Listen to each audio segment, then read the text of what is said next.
How to solve your money problem. Hello everyone, this is Ro Ancelis Capistrano of 1 Million Club. In this video, we will discuss the solution to your money problem.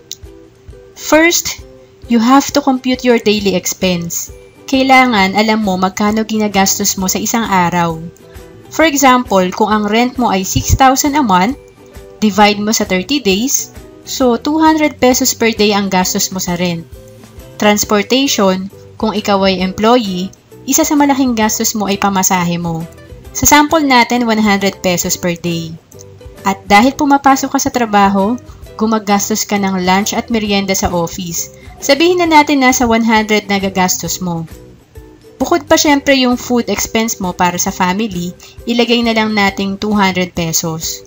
Utilities, isa din sa fixed na gastos mo ay tubig at ilaw. So, kung 1,500 per month ang bill mo, divided by 30 days, 50 pesos per day gastos mo. Cellphone load and internet mo kung 1,000 per month, divided by 30 days, 33 pesos per day gastos mo. At kung may anak ka, sabihin na nating isa lang anak mo, so may gastos ka sa diaper, gatas, or kung nag-aaral na siya, gastos mo din allowance niya. Ilagay na lang nating 100 pesos per day. Pansinin nyo na ang mga nilagay ko pa dito ay mababa lang. Meaning, tipid na tipid pa yung mga kinonsider kong gastos. Total expense or gastos, 783 pesos per day.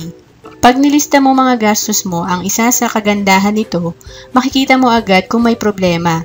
Kagaya nitong sample natin, gastos mo 783 per day pero ang salary mo, net amount 20,000 or 667 per day lang. Makikita mo na short talaga. Sa sample natin, short ka ng 116 pesos. 116 per day times 30 equals 3,480 per month. Kapag ganito ang sitwasyon mo, tawagin natin tong level 0. Dahil obviously, pag-usapang pinansyal na, 0 or negative ang sitwasyon mo. Dahil short ka, sigurado sa utang mo kukunin yung kulang. At pag may utang ka, talagang mahirap yan dahil magkakapatong interest niyan. Regardless kung sa Bombay mo yan kinuha or sa bank. Mahirap pag nasa level 0 ka.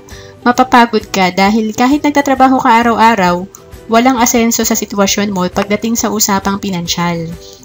Second scenario, same sample ng expenses, 783 per day ang gastos mo.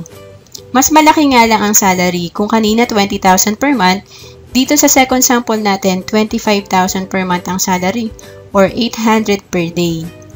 So, dito sa second sample natin, mas okay ang result kasi may excess na 17 pesos per day. 17 pesos per day times 30 days equals 510 pesos per month. If this is your situation now, nasa level 1 ka na, at least di ka kapos sa budget. Next or third scenario, mas mataas ang salary, nasa 30,000 per month or 1,000 per day. So, malaki yung excess, 217 per day. 217 per day times 30 days equals 6,510 per month. Malaking bagay kung nakakapag-ipon ka ng 6,510 per month. Kapag medyo malaki ang natitira sa sweldo mo, i-consider natin na nasa level 2 ka. Next level is level 3. Kung ang natitira or naiipon mo ay based sa target savings mo. Halimbawa, 10,000 per month to hit your financial goals. You belong to level 3. Again, level 0 ka pag kulang ang salary. Debtor ang labas mo pag ganito ang sitwasyon mo. Level 1 naman kung nasa sitwasyon ka na pwede na, at least walang utang. Pero ang disadvantage nito, wala ka din masyadong ipon. Level 2, pag nakakapag-ipon ka na ng 3,000, 4,000, 6,000. And of course, I hope i-target natin na mapunta tayo sa level 3. Na yung naiipon mo is based sa target savings mo talaga. Paano ba natin masusolusyonan ang money problem natin? Again, first alamin mo muna kung anong level ka. Then, kung gusto mong mag-level up or ma-improve sitwasyon mo, the solution is to increase your income. Di dahil may trabaho ka, safe ka na. Di dahil matagal ka na sa trabaho, secure ka na. Importante na may multiple sources of income ka. Kung ikaw ay nakadepende sa salary mo, dapat may backup ka para kahit matanggal ka sa trabaho, may source of income ka pa din. How to increase your income? Marami ng options ngayon. You can work from home, maraming online job na pwede kang pag-applyan. Ang tawag pa nga ay virtual career.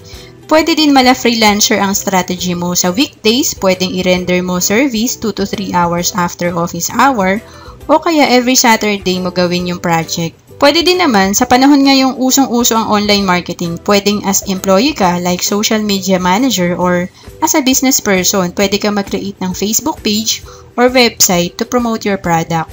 And you can also do part-time business, mag-buy and sell ka kung ano ang hiling mo itinda or i-offer na service.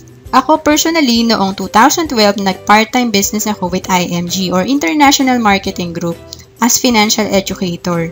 Maganda yung platform ng company. You can start your own business within 24/7 sa halagang 3,700 pesos lang. To learn more about IMG, you may click video link below. I hope marami kayo natutunan. You may visit www.1millionclub.com to register to our webinar or online seminar about personal finance. You may also check the link below to register to our free financial checkup.